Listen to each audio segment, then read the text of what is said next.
više putovi spomenuše slike Božije, Nataša, Petros, Spiros, i da ste ovdje prisutne srodnike naše neopravdano odsutne, za njihovo zdravlje, za njihovo spasenje. Primi, Gospode, žrtvu ovu na nebesni Tvoj umni žrtveni. Ime Otca i Sina i Svjetoga Duha. Amin. Ime Otca i Sina i Svjetoga Duha. Amin. Svjati mučeniče, ovdje sadoče savaše, i vječaše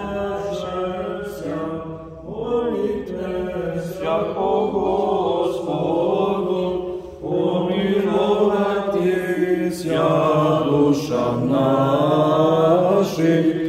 Slava Tebi, Kriste Bože, apostolom pohvalo, mučenikom radovanije,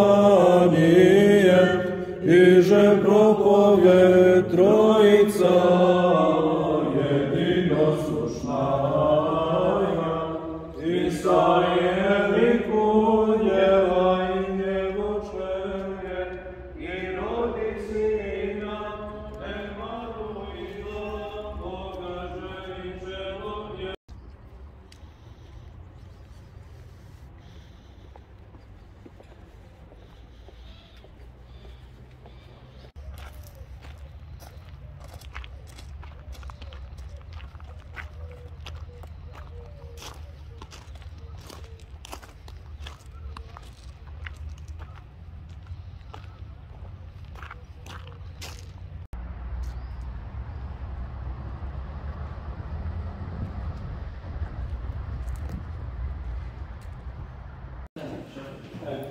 Prendemos cada sector, os sacerdotes que mandamos.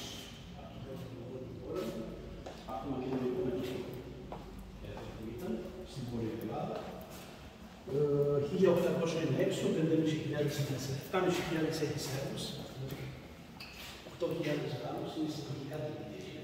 Significado não serve. 8.000 galos έχει 3.500 servos. 500 Ρώσους και έχει 1.400 Άγγλους. 21.000 είναι σίγουρο και είναι μεγαλύτερο κινητήριο με το εξής πρόγραμμα και άλλους. Να είναι άνθρωπος, και γύρως. Το λένε αυτό το πολύγωνο πάνω στην Εκκλησία και όρθος στην Εκκλησία είναι και Πούλμικ. Χώμα από την Άβαθα, από τη Βελιγράδη και αυτές είναι σφαίρες που χρησιμοποίησαν. Ναι. Αυτό τι είναι? Αυτό είναι από το... πώς το λένε τώρα, θα σου εξηγήσω. Μεγάλη σφαίρα από το